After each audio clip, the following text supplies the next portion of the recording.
Hello.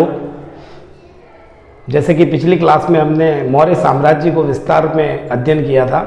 पहली class के अंदर हमने देखा था मौर्य साम्राज्य के प्रमुख शासकों के बारे में, और उसके बाद सेकंड क्लास में हमने देखा अशोक के बारे में, और आज के इस क्लास में हम देखेंगे मौर्य प्रशासन, यानी कि मौर्य साम्राज्य जो एक बहुत बड़े साम्राज्य के रूप में अस्तित्व में आता है और काफ़ी इतिहास में महत्वपूर्ण अपना स्थान बनाता है। उस मौर्य साम्राज्य का प्रशासन किस प्रकार का था, यानी कि उसका प्रशासन कितने भागों में बटा हुआ था, कौन कौन से मुख्य प्रशासनिक अधिकारी थे, उनकी नियुक्ति किस प्रकार की होती थी और उनकी क्या क्या जिम्मेदारियां या उनका कार्यभार क्या क्या रहता था, इन सारे विषयों पर आज हम विस्तार से चर्चा करेंगे। तो देखेंगे हम मौर्य प्रशासन।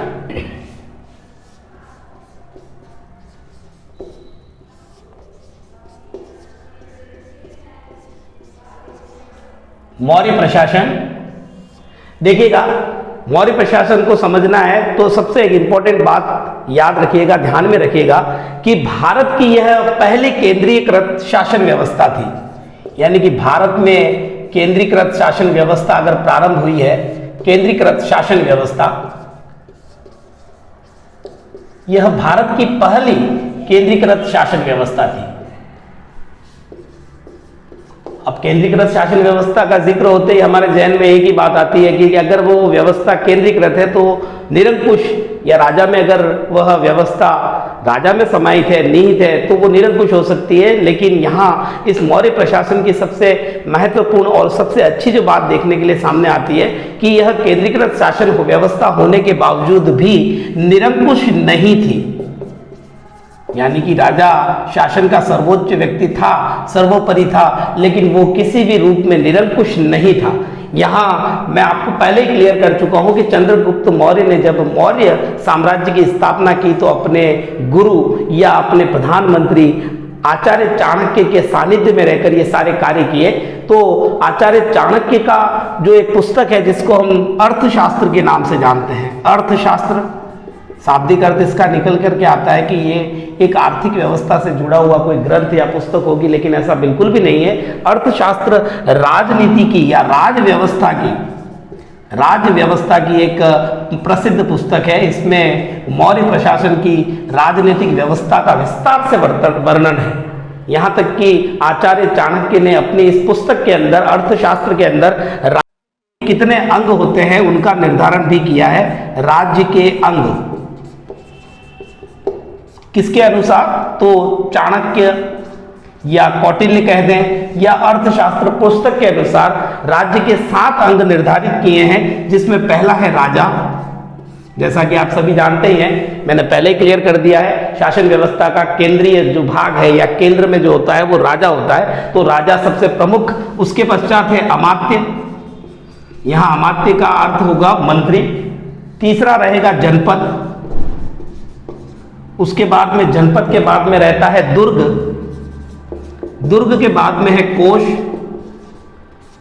कोष के बाद में आपका रहेगा सेना, और अंत में है मित्र। ये वे 7 अंग हैं जिनसे मिलकर के एक राज्य का निर्माण होता है, ऐसा अर्थशास्त्र पुस्तक में आचार्य चाणक्य ने वर्णन किया है। अब देखिएगा साहब कि प्रशासनिक जो व्यवस्था है उसमें राजा तो हमने देख लिया वंशानुगत ही है, लेकिन जो अन्य पदाधिकारी आते हैं वो किस प्रकार से आते हैं, तो डायरेक्टली किसी को लिया नहीं जाता था। जैसे कि मंत्री, पुरोहित, ये कुछ प्रमुख पद होते थे। मुख्यमंत्री, जैसे मंत्रियों में जब सबसे श्रेष्ठ होता था उसे कहते थे मुख्यमंत्री। तो मुख्यमंत्री और पुरोहित जो श्रेष्ठ पदों को सृजित किया जाता था वो डायरेक्टली नहीं लेकर के उसके लिए एक प्रक्रिया होती थी जिसको हम कहते हैं उपदा परीक्षण, उपदा परीक्षण। और एग्जाम के दृष्टिकोण से ये काफी महत्वपूर्ण है, क्योंकि अक्सर ये पूछा जाता है कि उपदा परीक्षण क्या है या उपदा परीक्षण का अर्थ क्या है, किसे कहते हैं उपदा परीक्षण। तो उपदा परीक्षण एक प्रक्रिया होती थी, एक इस प्रकार का एक व्यवस्था होती थी जिसके द्वारा मुख्यमंत्री व पुरोहितों की राजा द्वारा उनके चरित्र की भली भांति जांच होती थी, भली भांति जांच होती थी। किस चीज की, चरित्र की, चरित्र की जांच की जाती थी। और किसकी जो व्यक्ति मुख्यमंत्री या पुरोहित के पद पर आने वाला है उसके चरित्र की जांच की जाती थी, और ये जांच का कार्य राजा स्वयं करता था, राजा द्वारा। तो इस प्रक्रिया को कहते थे उपदा परीक्षण। इसमें राजा का क्या उद्देश्य निहित था? राजा का उद्देश्य ये था कि जो व्यक्ति इतने बड़े पद पर आएगा वो किसी भी प्रकार से ऐसा कोई कृत्य ना करे जो उस प्रशासनिक व्यवस्था को या जनता को किसी प्रकार की हानि पहुंचा सके। इसलिए उस व्यक्ति को पद पर लाने से पहले उसके चरित्र की जांच की जाती थी राजा के द्वारा, और इसे कहते थे उपदा परीक्षण। अब बात करेंगे हम मौर्य प्रशासन के इस प्रशासनिक व्यवस्था की। तो सबसे पहले हम देखेंगे केंद्रीय प्रशासन, क्योंकि हम पहले ही यहां देख चुके हैं कि मौर्य प्रशासन एक केंद्रीय शासन व्यवस्था थी या केंद्रीकृत शासन व्यवस्था थी। तो यहाँ केंद्रीय प्रशासन किस प्रकार का था, कौन कौन से पदाधिकारी यहाँ पर नियुक्त किए गए, कौन कौन से पदाधिकारी क्या क्या कार्य पूर्ण करते थे। तो सबसे पहले हम देखेंगे केंद्रीय प्रशासन। यहाँ केंद्रीय प्रशासन को 18 विभागों में बांटा गया था। 18 विभाग माने गए हैं, 18 विभाग, और इन विभागों को कहा गया जाता था तीर्थ। ये बहुत इंपॉर्टेंट चीज है, क्योंकि आप एग्जाम में देखिएगा, एग्जाम में अगर पूछते हैं तो वो ये नहीं पूछेंगे कि मौर्य प्रशासन के केंद्रीय भाग में या केंद्रीय प्रशासन के अंदर कितने विभागों के बारे में पूछा गया, कितने विभाग बताए गए। वो पूछेगा कितने तीर्थ होते थे। तो तीर्थ का शब्द यहाँ सीधा सा अर्थ निकल करके आता है विभाग। और ये किसने कहा है? वही बात अर्थशास्त्र, जो यहाँ एक दूसरे से अंतर संबंध जहां निहित है कि भाई किसने कहा है, किसके द्वारा या किसने इसका वर्णन किया है, वो चीज सबसे ज्यादा इंपॉर्टेंट होती है कि मौर्य प्रशासन के केंद्रीय भाग में या केंद्रीय प्रशासन में 18 विभागों का वर्णन किया है किसने?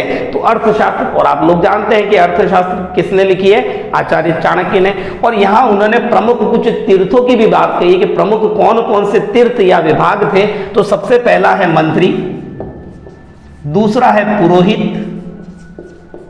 मंत्री, पुरोहित, और पुरोहित के बाद में आता है साहब आपका सेनापति, और सेनापति के बाद में है युवराज।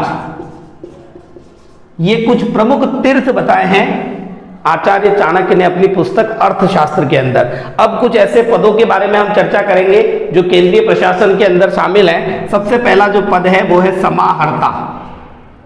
समाहर्ता,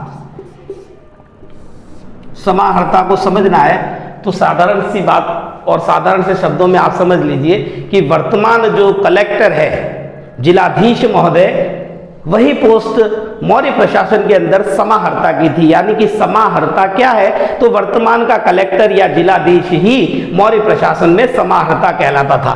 तो आप लोग जानते हैं कि कलेक्टर के प्रमुख कार्य क्या क्या होते हैं। सबसे पहला कार्य है राजस्व एकत्र करना, उसके बाद में आय व्यय का ब्यौरा तैयार करना, आय व्यय का ब्यौरा, और तीसरा इसका कार्य होता था वार्षिक बजट तैयार करना, वार्षिक बजट।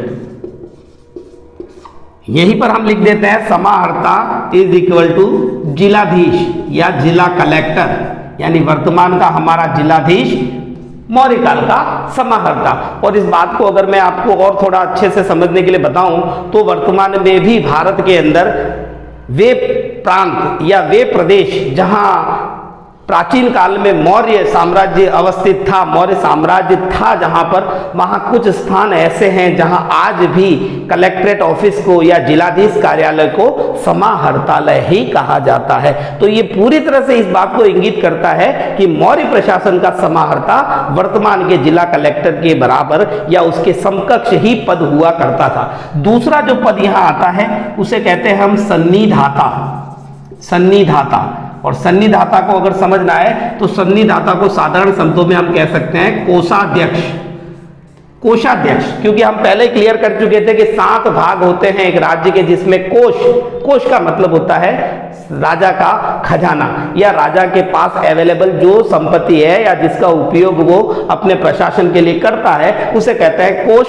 तो कोष का जो अध्यक्ष है यानी कोषाध्यक्ष उसे कहा जाता था सन्निधाता। इसका प्रमुख कार्य क्या क्या रहेगा? एक तो अपने साम्राज्य के विभिन्न भागों में अन्नागारों की स्थापना करना, अन्नागारों की स्थापना, और दूसरा जो इसका कार्य रहेगा अन्नागारों के अलावा वो रहेगा कोष गृह का निर्माण। क्योंकि मैं आपको कोष गृह की स्थापना या कोष गृह का निर्माण, क्योंकि मैं पहले ही बता चुका हूं आपको कि मौर्य प्रशासन केंद्रीकृत प्रशासनिक व्यवस्था थी। तो यहाँ हम अभी केंद्रीय प्रशासन को देख रहे हैं, आगे चलकर हम प्रांतीय प्रशासन को देखेंगे। और मौर्य साम्राज्य न केवल गांवों तक विस्तृत था बल्कि उसका विस्तार शहरों में भी था। तो नगर का प्रशासन हम अलग देखेंगे और उसके बाद में हम गांवों का प्रशासन देखेंगे।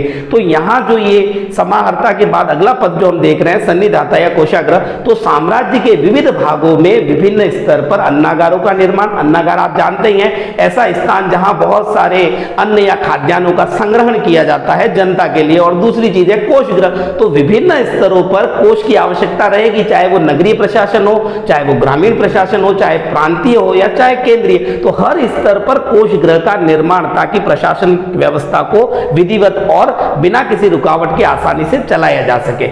इसके बाद आगे हम देखते हैं कि इन तीर्थों के अलावा कुछ अन्य विभाग और उन विभागों के अध्यक्षों का भी यहाँ वर्णन मिलता है। विभाग और विभागों के अध्यक्ष, यहाँ ऐसे कुल 26 विभागों का वर्णन मिलता है। कितने विभाग होते हैं? 26 विभाग। और इनका वर्णन भी हमें कहाँ मिलता है? ये बहुत इंपॉर्टेंट चीजें हैं अर्थशास्त्र में। मैं यहाँ सिर्फ अर्थशास्त्र लिख रहा हूँ क्योंकि ये बिल्कुल अच्छी तरह से कि अर्थशास्त्र किसकी पुस्तक है, तो चाणक्य की। तो चाणक्य ने कहा है तो भी बात वही रहेगी।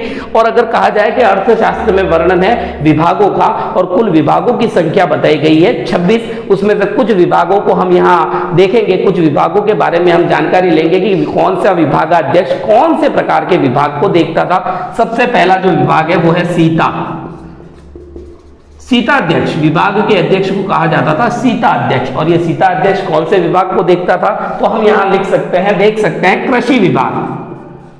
अब इसको देखिएगा क्योंकि कई बार एग्जाम्स के अंदर इसी चीजों को पूछा जाता है कि सीता अध्यक्ष मौर्य प्रशासन में क्या कार्य देखता था या कौन से विभाग की देखरेख करता था, तो वो कृषि विभाग। देखिए इसको एक थोड़ा सा अगर हम लिंक करके देखें, सीता, देखिए सीता वैदिक काल के अंदर भी एक शब्द आया है कि सीता का क्या अर्थ होता है, तो वहां सीता का अर्थ होता है कि जब वैदिक काल में कृषि कार्य होता था और कृषि कार्य के लिए जो हल चलाया जाता था खेत में, और खेत में हल चलने की वजह से जो एक नाली सदृश संरचना बनती थी, समझ रहे हैं ना, बुवाई करने के लिए एक नाली बनाई जाती थी हल से जोतने पर, तो वो जो नाली बनती थी उसको सीता कहा जाता था। और यहाँ सीता अध्यक्ष का मतलब क्या है? कृषि, कहीं ना कहीं आपस में लिंक है। और एक बिल्कुल आध्यात्मिक बात से जोड़े तो सीता जी कहाँ से मिले थे? तो जमीन को खोदा गया था, हल चलाया था, उनके पिता द्वारा हल चलाया गया था और जनक द्वारा जब सोने का हल खेत में जोता गया तो वहां से सीता जी धरती माता से उनके पास में, यानी धरती से उनके पास में आई थी। तो सीता अध्यक्ष का मतलब होता है कृषि विभाग का अध्यक्ष। दूसरा जो अध्यक्ष होगा वो होगा पण्याध्यक्ष। पण्याध्यक्ष का कार्य क्या होता था? व्यापार का नियंत्रण या व्यापार पर नियंत्रण, यानी व्यापार से रिलेटेड सारे जो विभागीय कार्य होते थे वो पण्याध्यक्ष के पास में होते थे। ठीक है, अगला जो अध्यक्ष है वो है सूत्राध्यक्ष। सूत्राध्यक्ष ये महत्वपूर्ण 26 में से वही है जो अक्सर एग्जाम में पूछे जाते हैं और जो एग्जाम के दृष्टिकोण से महत्वपूर्ण है। सूत्राध्यक्ष, तो यहां कताई बुनाई आ जाएगा विभाग, कताई और बुनाई। उसके बाद में एक विभाग जो अक्सर पूछा गया है और जो सुनने में थोड़ा सा हमें अजीब सा लगता है, लेकिन देखिए आप, लूनाध्यक्ष। लूनाध्यक्ष, और ये लूनाध्यक्ष जो है वो बूचड़ खाने का विभाग देखता था। बूचड़ खाना, बूचड़ खाना क्या होता है आपको पता है ना? जहां मतलब बहुत बड़े स्तर पर पशुओं को काटा जाता था बेचने के लिए, उसको कहते हैं बूचड़ खाना। तो बूचड़ खाने से रिलेटेड जो अधिकारी है, अध्यक्ष है, उसको कहते थे लूनाध्यक्ष। उसके बाद में है विविताध्यक्ष। विविताध्यक्ष, और विविताध्यक्ष के पास जो विभाग होता था वो चारागाह विभाग है, चारागाह विभाग। और अंत में देखते हैं हम लक्षणाध्यक्ष। लक्षणाध्यक्ष, लक्षणाध्यक्ष जो मुद्रा विभाग को देखता था, मुद्रा विभाग। तो ये कुछ ऐसे विभाग थे और विभागों के अध्यक्ष थे जिनकी देखरेख में उन विभागों का कार्य होता था। और मौर्य प्रशासन से अगर हम देखते हैं रीट के एग्जाम के अकॉर्डिंग, तो निश्चित तौर पर मौर्य प्रशासन से ऐसे सवाल उठाकर पूछे जाते हैं, कई बार पूछे गए हैं कि विभिन्न, जैसे ये किसी व्यक्ति का या अध्यक्ष का नाम दे दिया और पूछ लिया कि ये कौन से विभाग से संबंधित है या ये कौन से विभाग को देखते थे, तो उसमें हमें ध्यान रहेगा सीता अध्यक्ष कृषि विभाग, पण्याध्यक्ष व्यापार, सूत्राध्यक्ष कताई बुनाई, लूनाध्यक्ष बूचड़ खाना और विविताध्यक्ष चारागाह, लक्षणाध्यक्ष मुद्रा विभाग से। अब इसके अलावा दो अधिकारी और हैं युक्त व उपयुक्त, युक्त व उपयुक्त ये भी दो पदाधिकारी होते थे।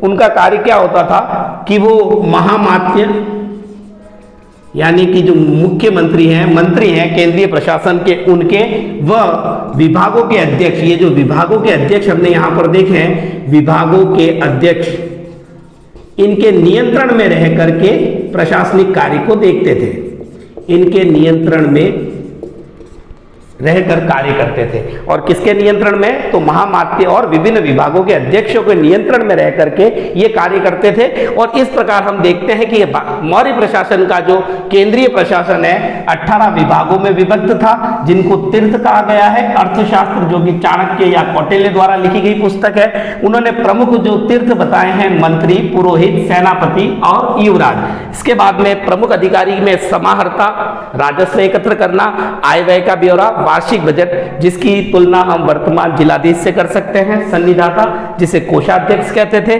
फिर इसके अलावा उन्होंने 26 विभागों का वर्णन किया है, विभिन्न विभागों के अध्यक्षों को किन नामों से जाना जाता था, और उसके अलावा युक्त और उपयुक्त जो महामात्य और विभिन्न विभागाध्यक्षों की देखरेख में रहकर प्रशासनिक कार्यों में अपनी मदद करते थे। अब देखेंगे हम आगे प्रांतीय प्रशासन। ये हमने केंद्रीय प्रशासन देखा, केंद्र स्तर पर किस प्रकार का प्रशासन था और कौन कौन से यहाँ पर अधिकारी जो थे वे प्रशासनिक व्यवस्था को देखते थे। अब हम देखेंगे मौर्यकालीन प्रांतीय प्रशासन। तो प्रांतीय प्रशासन को देखने से पहले 2 क्लासेस में हमने देखा था बिंदुसार के प्रांत और अशोक के प्रांत। तो बिंदुसार के समय में मौर्य साम्राज्य 4 प्रांतों में बटा हुआ था, यानी उसके पास में 4 प्रांत थे। और कलिंग युद्ध विजय करने के पश्चात अशोक ने एक नए प्रांत कलिंग को भी अपने मगध साम्राज्य में शामिल कर दिया था। मगध साम्राज्य का हिस्सा बन चुका था कलिंग। तो देखेंगे हम प्रांतीय प्रशासन। प्रांतीय प्रशासन की बात करें तो मौर्य प्रशासन में अशोक के बाद में 5 प्रांत जो उनके पास में थे मगध साम्राज्य के अंदर। सबसे पहले देखेंगे हम उत्तरापथ। उत्तरापथ जिसकी राजधानी थी तक्षशिला, और यह वही तक्षशिला है, यह वही तक्षशिला है जिसमें बिंदुसार के शासनकाल के दौरान 2 बार विद्रोह हुआ, जिसमें अशोक और सुसीम को भेजकर उस विद्रोह का दमन किया गया, जिसका वर्णन हमें बौद्ध ग्रंथ दिव्यावदान में मिलता है। तो पहला जो प्रांत है वो है आपका उत्तरापथ जिसकी राजधानी थी तक्षशिला। दूसरा जो प्रांत है उसका नाम है दक्षिणापथ। दक्षिणापथ, और दक्षिणापथ की राजधानी है सुवर्णगिरी। उसके बाद में हमारा तीसरा जो प्रांत रहेगा, तीसरा प्रांत जो है वो है अवंती। अवंती जिसकी राजधानी है उज्जैनी। और मैं यहाँ क्लियर कर दूं, आपको बता दूं, आपको वैसे नॉलेज में हो सकता है कि यह वही अवंती उज्जैनी है जहां मौर्य साम्राज्य का शासक बनने से पहले अशोक यही का प्रांतपाल था या यही का इंचार्ज था। अशोक कहाँ का प्रांतपाल था राजा बनने से पहले? तो अशोक उज्जैनी या अवंती का प्रांतपाल था। उसके बाद में जो अगला प्रांत है वो है मध्य देश, और इसकी राजधानी थी पाटलिपुत्र। और यहीं रह करके मौर्य शासक जो साम्राज्य का शासक होता था वो अपनी शासन व्यवस्था को चलाता था। मध्य देश जिसकी राजधानी पाटलिपुत्र। और अंतिम जो प्रांत है जिसको कलिंग युद्ध के बाद विजय किया गया था तो वो है कलिंग प्रांत, और इसकी राजधानी है तौशली। कहीं कहीं पर तौशली के साथ में कलिंग को बांट करके उसकी 2 राजधानियां तौशली और धौली का वर्णन भी हमें मिलता है। अब देखिए ये हो गया प्रांतीय प्रशासन, बात कर ली हमने प्रांतों की। तो इन प्रांतों का जो इंचार्ज होता था ये कोई पदाधिकारी ना होकर के राज परिवार से जुड़ा हुआ व्यक्ति, यानी हो सकता है कि राजा का पुत्र या निकट संबंधी ही उस प्रांत का प्रांतपति होता था, जिसे कुमार या आर्यपुत्र कहते थे। जैसे मैंने बता दिया है कि अवंती का प्रांतपति या कुमार या जो आर्यपुत्र है वो अशोक था। तो यहां एक पद की बात करते हैं कुमार या आर्यपुत्र। इनका काम क्या होता था, ये इन प्रांतों के इंचार्ज होते थे। और उदाहरण के तौर पर हम अशोक को देख ही चुके हैं कि जिस प्रकार से अशोक अवंती का प्रांतपति, युवराज या आर्यपुत्र था, वैसे ही ये पांचों के पांचों प्रांत जो हैं वो मौर्य साम्राज्य की प्रांतीय व्यवस्था के अंतर्गत आते थे और यहाँ के इंचार्ज को प्रांतपति, युवराज, कुमार या आर्यपुत्र के नाम से संबोधित किया जाता था। अब आगे देखेंगे हम अगले पदाधिकारी के बारे में। तो जैसा कि हम केंद्रीय प्रशासन में देख चुके हैं कि जिलाधीश के सम्मुख एक पद होता था समाहर्ता। तो समाहर्ता केंद्रीय प्रशासन का अंग है। उस समाहर्ता के अधीन प्रांत स्तर पर कौन सा पदाधिकारी कार्य करता था, तो समाहर्ता के बाद में जो जिला स्तर पर जिले में जो पदाधिकारी होता था उसे कहते थे स्थानिक, यानी जिले की प्रशासनिक व्यवस्था देखने का कार्य प्रांतों में स्थानिक का होता था, जिले में स्थानिक है। स्थानिक के बाद में होता था गोप।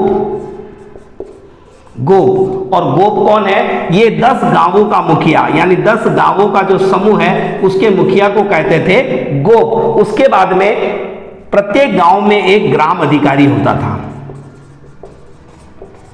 तो देख लीजिए, एक गांव उसके अधिकारी को कहते थे ग्राम अधिकारी। ग्राम अधिकारी के बाद में है गोप जो 10 गांवों का अधिकारी होता था, और उसके ऊपर जिले पर होता था स्थानिक। और स्थानिक किसके नियंत्रण में कार्य करता था, तो समाहर्ता। अब एक पद और यहां निकल करके आता है प्रदेष्ठी। ये समाहर्ता के अधीन था और इन तीनों के कार्यों की जांच करता था। बात को देखो, यहां पर समझिएगा आप, समाहर्ता के सीधे नियंत्रण में ये सारे ही लोग, सारे ही पदाधिकारी, और एक मध्य में एक प्रदेष्ठी नामक का पदाधिकारी और होता था जो इन तीनों अधिकारियों के कार्यों की जांच करता था, जिसे हम कहते हैं प्रदेष्ठी। ये स्थानिक, गोप और ग्राम अधिकारी के कार्यों की समय समय पर जांच किया करता था। ये हो जाता है साहब हमारा प्रांतीय प्रशासन। और उसके बाद में आगे हम देखेंगे नगरीय प्रशासन, यानी कि मौर्य प्रशासन में नगरीय प्रशासनिक व्यवस्था किस प्रकार की थी। तो यहां बात करेंगे हम नगर प्रशासन की। नगर प्रशासन, जैसा कि मैंने पहले आपको बता दिया है कि मगध साम्राज्य के अंदर नगरीय प्रशासन भी था और ग्रामीण प्रशासन भी था। तो यहां पर हम बात कर रहे हैं नगर प्रशासन की। तो नगर प्रशासन को चलाने के लिए एक समिति, या उसको कह सकते हैं एक 30 सदस्यों का एक ग्रुप था, एक 30 सदस्यों की एक कार्यकारिणी थी। उन 30 सदस्यों की कार्यकारिणी को 6 समितियों में बांटा गया, 6 समिति, और प्रत्येक समिति के अंदर 5 सदस्य होते थे। यानी कि कुल 30 सदस्य, 30 सदस्यों में 6 समितियां बनी 5-5 सदस्यों की। तो 5 सदस्य ईच समिति, प्रत्येक समिति के अंदर 5 सदस्य, और ऐसी कुल 6 समितियां, यानी कि कुल कार्यकारिणी के अंदर सदस्यों की संख्या हो जाती है आपकी 30। तो पहली जो समिति है उसका कार्य होता था उद्योग व शिल्प पर नियंत्रण। उद्योग और शिल्पों पर नियंत्रण करने का कार्य पहली समिति का होता था। अगली जो समिति है उसका कार्य होता था, क्योंकि हम लोगों को मालूम है मौर्य शासनकाल के दौरान विदेशी यात्रियों का आना जाना भारत में लगा रहता था। तो दूसरी जो समिति है उसका कार्य था विदेशियों की देखरेख। जो विदेशी भारत आते थे, विदेशियों की देखरेख का कार्य, ये दूसरी समिति का मुख्य कार्य है। विदेशी जो आएंगे उनकी देखरेख करने का। तीसरी जो समिति है उसका कार्य था जन्म और मरण का लेखा जोखा। जन्म मरण का लेखा जोखा रखने का कार्य तीसरी समिति का होता था। उसके बाद चौथी जो समिति है उसका कार्य था व्यापार और वाणिज्य पर नियंत्रण। व्यापार व वाणिज्य पर नियंत्रण, ये कार्य था हमारे चौथी समिति का। उसके बाद में पांचवी समिति का कार्य है विक्रय पर नियंत्रण। यानी कि जो भी वस्तु निर्मित हुई है उस वस्तु के विक्रय को नियंत्रण करना, ये पांचवी समिति के कार्य था। यानी कि मौर्य साम्राज्य में जो भी वस्तु निर्मित होती थी और उसको फिर बाद में जब बेचा जाता था तो उस बेचने की क्रिया पर, उस विक्रय की उस प्रक्रिया पर नियंत्रण रखने का कार्य पांचवी समिति का था। और छठी समिति का कार्य, ये जो वस्तुएं विक्रय की गई हैं, यानी विक्रय की गई वस्तुओं से विक्रय की गई वस्तुओं पर यानी जो वस्तुएं बनी हैं उनको बेचा गया है, उन बेची गई वस्तुओं की कीमत का 10वां भाग कर के रूप में वसूलना। क्योंकि अगर प्रांतीय नगरीय किसी भी शासन व्यवस्था को सुचारू रूप से चलाना तो धन की आवश्यकता निश्चित रूप से रहेगी। तो विक्रय की गई वस्तुओं के नियंत्रण का कार्य के लिए अलग समिति थी और विक्रय की गई उन वस्तुओं के मूल्य का 10वां भाग कर के रूप में वसूल करना, ये छठी समिति का कार्य होता था नगरीय प्रशासन के अंदर। अब बात करेंगे हम सैन्य प्रशासन की। और देखिए, सैन्य प्रशासन को बताने से पहले मैं एक चीज आपको बताना चाहूंगा। एक प्रसिद्ध इतिहासकार रहे जिनका नाम है प्लूटार्क जी। प्लूटार्क ने क्या कहा? प्लूटार्क ने ये कहा चंद्रगुप्त मौर्य के संदर्भ में कि चंद्रगुप्त मौर्य के पास में अगर सेना की बात करें तो उन्होंने प्लूटार्क ने कहा है कि 6 लाख सेना के बल पर चंद्रगुप्त मौर्य ने भारत को या भारत के विभिन्न भागों को, संपूर्ण भारत को रौंद डाला था। ये कथन प्लूटार्क ने चंद्रगुप्त मौर्य के संदर्भ में कहा है। और यहाँ चाणक्य की बात करें, हम अर्थशास्त्र की बात करें तो वहां पर भी, और मेगास्थनीज की बात करें जिसने इंडिका नामक पुस्तक लिखी थी चंद्रगुप्त मौर्य के दरबार में रहते हुए, तो उसने भी यही वर्णन किया है कि चंद्रगुप्त मौर्य के पास या मौर्य साम्राज्य के पास 6 लाख से अधिक की सेना थी। तो देखेंगे हम सैन्य प्रशासन किस प्रकार का था। तो सैन्य प्रशासन के लिए भी वही बात, 30 सदस्यों की कार्यकारिणी, 5 सदस्य प्रत्येक समिति के अंदर, तो कुल समितियों की संख्या हो गई 6 समितियों के द्वारा सैन्य प्रशासन को नियंत्रित किया जाता था। 6 समितियां जो है सेना के 5 भागों को, अब ये समितियां तो हो गई 6, लेकिन सेना के भाग देखें, सेना के भाग तो सेना के भाग थे 5। कौन कौन से? पहला भाग है सबसे बड़ा भाग जिसको कहेंगे हम पैदल सेना। दूसरा जो भाग है वो रहेगा अश्व सेना, यानी जो अश्वारोही होंगे। तीसरी जो सेना होगी वो होगी हाथी, यानी हाथी पर बैठे हुए लोगों की सेना। उसके बाद चौथी जो सेना है वो है आपकी रथ सेना, यानी कि रथों की संख्या की बात होगी। और 5वां रहेगा आपकी नौसेना, यानी कि मौर्य साम्राज्य के पास में न केवल थल सेना के विभिन्न भागों के रूप में उपलब्धता थी, बल्कि उनके पास नौसेना भी उपलब्ध थी। इसका वर्णन इंडिका में भी है, अर्थशास्त्र में भी है, और भी कई स्रोत है जो ये बात बताते हैं कि चंद्रगुप्त मौर्य और मौर्य प्रशासन के पास में एक बहुत बड़ी विशाल और सुसज्जित सेना उपस्थित या उपलब्ध थी। अब यहाँ बात करेंगे एक पदाधिकारी की जिसको कहते हैं अंतपाल। अंतपाल का कार्य क्या होता था? तो अंतपाल सेना की देखरेख का कार्य करता था। सेना की देखरेख यानी कि सेना में सभी विभाग जो है वो प्रत्येक विभाग अपने अपने विभाग की सेना का तो ध्यान रखते ही थे, देखरेख करते थे, लेकिन इनका होलसेल इंचार्ज कह दे, अंतिम इंचार्ज कह दे तो वो अंतपाल होता था। अंतपाल के निर्देशन में इन सारी सेनाओं का वर्णन और सारी सेनाओं की देखरेख या उनकी सारी जो सार संभाल होती थी वो इसी अंतपाल के निर्देशन में होती थी। अंतपाल का एक और कार्य था कि ये दूरस्थ या सीमा पर स्थित, क्योंकि प्रत्येक साम्राज्य की निश्चित एक सीमा होती है, तो सीमा पर स्थित जो दुर्ग होते थे, सीमा पर स्थित दुर्गों की रक्षा का भार भी अंतपाल नामक इस अधिकारी के कंधों पर ही होता था। अंतपाल सेना की देखरेख करता है और सीमा पर स्थित जो दुर्ग होते थे उनकी निगरानी या उनकी देखभाल का कार्य भी जो है वो अंतपाल के जिम्मे ही हुआ करता था। इस प्रकार हमने देखा कि मौर्य साम्राज्य के पास में बहुत बड़ी विशाल सेना थी। अब इनकी संख्या अगर हम देख लें तो पैदल सैनिक लगभग 6 लाख थे। 6 लाख पैदल सैनिक थे किसके पास में? मौर्य साम्राज्य के पास में। अगर हम अश्वारोहियों की बात करें तो ये 50,000 अश्वारोही थे, 50,000 अश्वारोही सैनिक थे। उसके अलावा 9,000 हाथी, मौर्य सेना के अंदर 9,000 हाथी थे। रथों की बात करें तो रथ थे 800।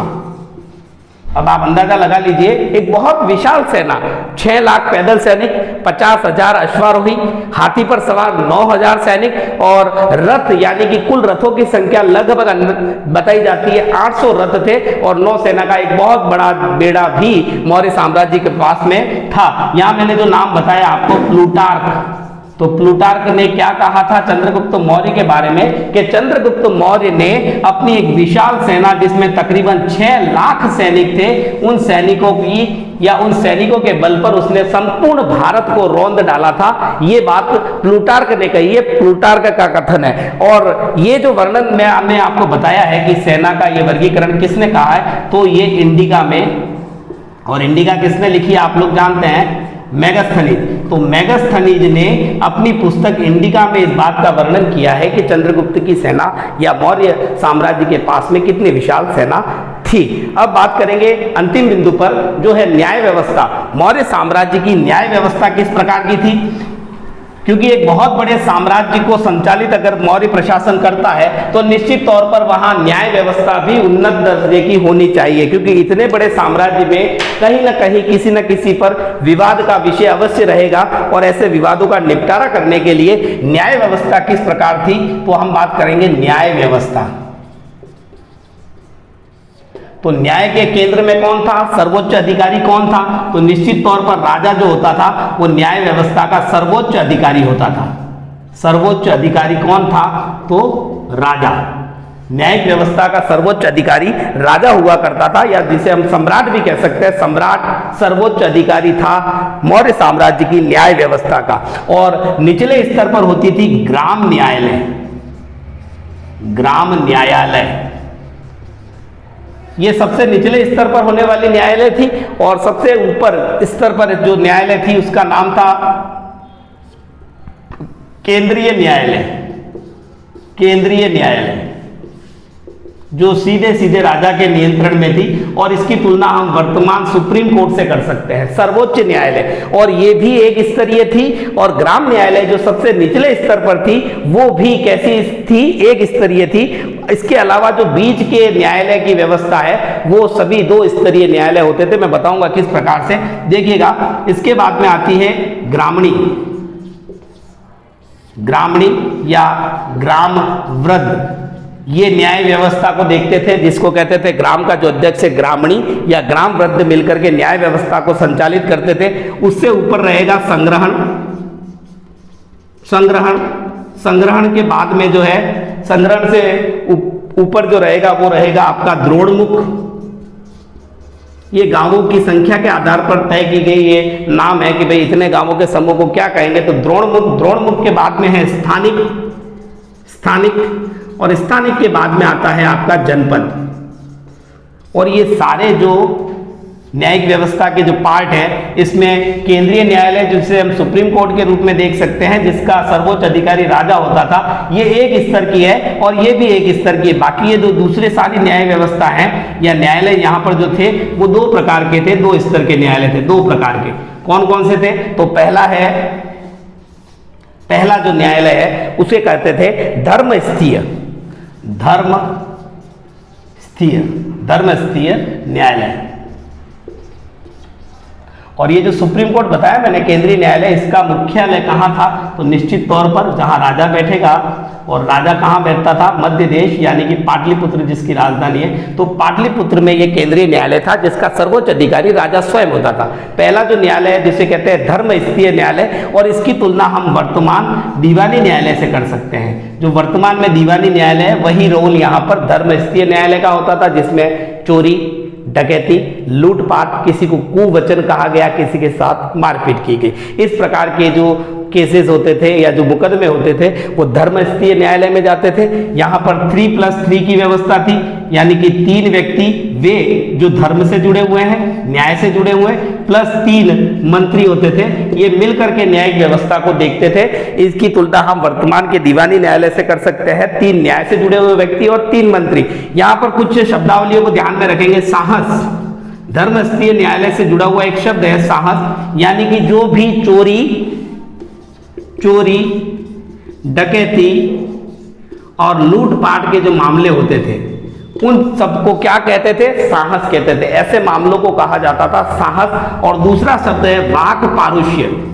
वाक पारुष्य या दंड पारुष्य।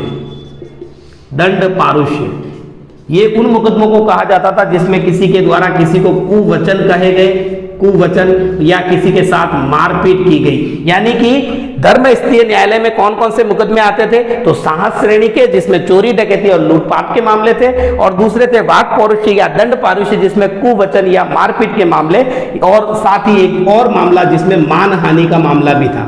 यानी कि वे मामले जो इन चीजों से संबंधित थे वो वाक पारुषी मुकदमा था, और जहां चोरी डकैती और लूटपाट की बात आती थी वो साहस विषय के मुकदमों की श्रेणी में आता था। अब देखिएगा आगे हम देखते हैं दूसरे प्रकार का जो न्यायालय रहा मौर्य प्रशासन के अंदर, उसको कहते हैं कंटक शोधन। कंटक शोधन,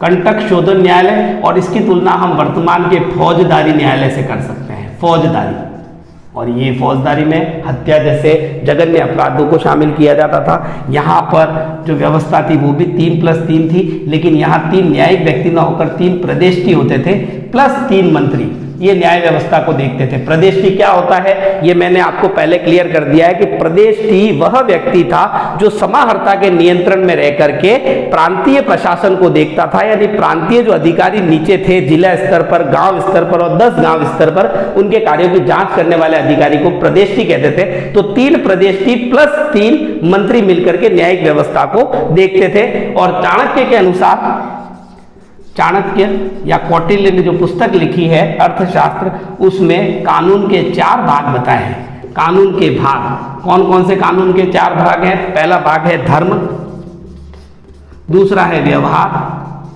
तीसरा है चरित्र और चौथा है शासन। यानी कि कानून की स्थापना तब होगी जब उनमें ये चारों भागों का समावेश होगा। यानी कि कानून धर्म पर आधारित होना चाहिए, कानून व्यवहारिक होना चाहिए, कानून कहीं ना कहीं व्यक्ति के चरित्र से जुड़ा होना चाहिए, और कानून कहीं ना कहीं शासन व्यवस्था को चलाने में मददगार होना चाहिए। ऐसा नहीं कि ऐसा कानून बना दे जो शासन व्यवस्था को पूरी तरीके से तबाह कर दे या उलट दे। तो इन चारों पक्षों को लेकर चलने वाली चीज ही कानून कही जाती है। ये आचार्य चाणक्य ने अपनी पुस्तक अर्थशास्त्र में बताया है। उसके बाद में हम बात करेंगे समाज की।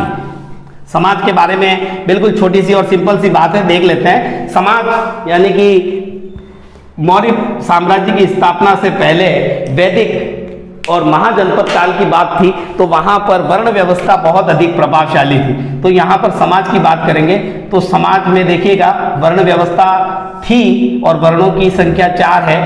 ब्राह्मण, क्षत्रिय, वैश्य और शूद्र, ये 4 वर्ण थे।